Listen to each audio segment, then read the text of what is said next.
Hey guys, Nina here, welcoming you to another reading from the Ladies of Horror Picture Prompt Monthly Challenge, hosted by Elaine Pascal on her channel, The Godmother of Horror. If you'd like to read along or read previously published pieces, please visit spreadingthewritersword.com or ladiesofhorror.com. In the meanwhile, enjoy the reading.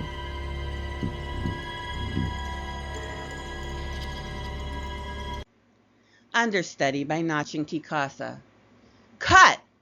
Lila, you missed your mark again. Lila Dubois glanced down at the floor, then up at Ark Macmillan as he strode toward her. Everyone on set stood frozen, eyes on the director. Many had gone pale, their eyes wide. Lila's understudy, Sarah Masters, was one of these. She watched as Lila glanced down at her feet and then up into the man's furious face. Arik, I hit the mark. See, it's right there. That is not your mark.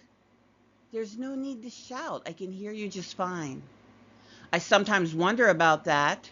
Maybe we should get you some hearing aids. The air seemed to leave the room. A pin drop would have seemed thunderous. Sarah stared at Lila. The woman stood tall, her graying hair swept back. She frowned and glanced at Sarah. The young woman shook her head. No, don't do it. He's baiting you. He wants to be rid of you. Lila nodded. She turned on her heel and made for her trailer. Get back here, Arik called after her. How dare you turn your back on me? He followed, but when he reached the trailer, she slammed the door in his face. Break, Arik shouted. The spell broke. Those who had frozen in place hurried on their way. Only Sarah remained, her eyes on Arik. He pounded on the door for several minutes. When he failed to gain entry, he turned toward Sarah. You! Masters! You're the understudy. Do you know these lines? Lila's lines? No, the Queen of Sheba's. Of course, her lines. A voice. Lila's voice filled Sarah's mind. That bastard. I know them, Sarah said aloud, but this is Lila's part. Don't worry about Lila right now. I'm asking you as the director. But Lila has a contract. You can't just replace her. I can, and I will. His red face grew pinched, and the light shone in the bald spot on his head. For an instant, the image froze in Sarah's mind. Lila's laughter filled her head. There are other ways to handle this problem, Arik said. I suggest you fall into line if you want to continue in this business. If you're smart, you'll meet me in the canteen tonight at 8. He brushed past her, disappearing in the direction of his trailer. Sarah rushed to Lila's trailer, and Lila opened the door just as her foot touched the first step. That little prick, she said as Sarah shut the door. And you can save the telepathy. I'm too tired for that. We shouldn't talk out loud. He could have people listening. Let them listen. Did you get inside his head? He had his guard up. I could only get glimpses. You don't suppose he knows about us? He's just a human.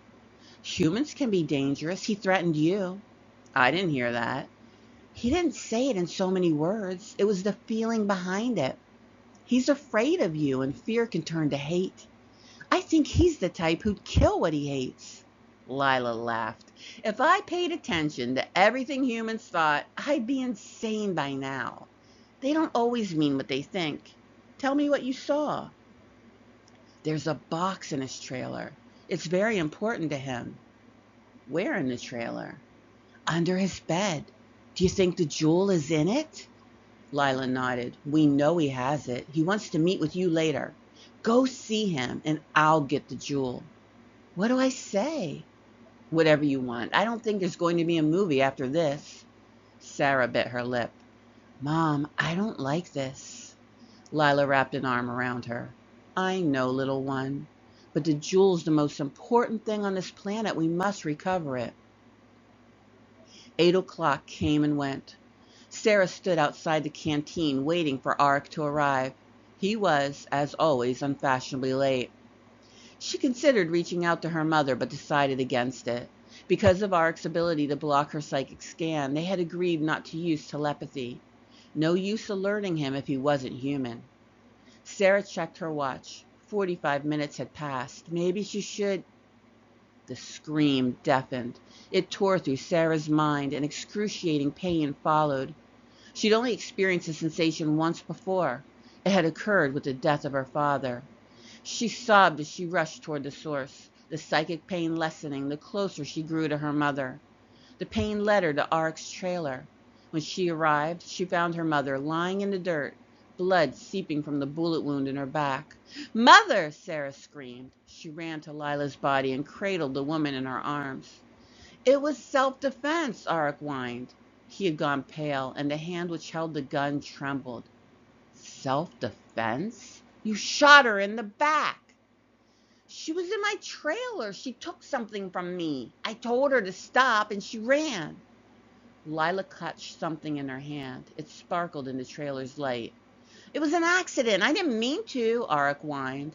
Sarah glared at him, willing herself past the guard he had set up in his mind. She found it surprisingly easy. He was, as Lila had said, nothing more than a human. She took the jewel from Lila's hand and rose to her feet. "Now, listen, Sarah. There's no need to tell anyone. We can work this out.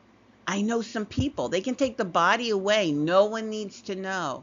We'll say Lila left and close the set for a week. Then we'll start again with you in the lead."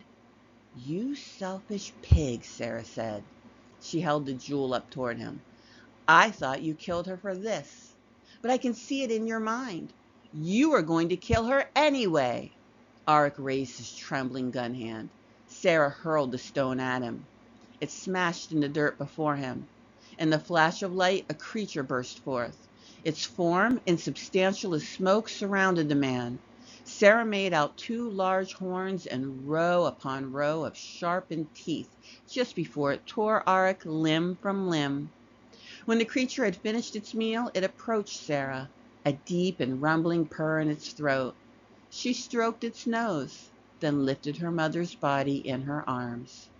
"Come, Jewel," she said. "We're going home."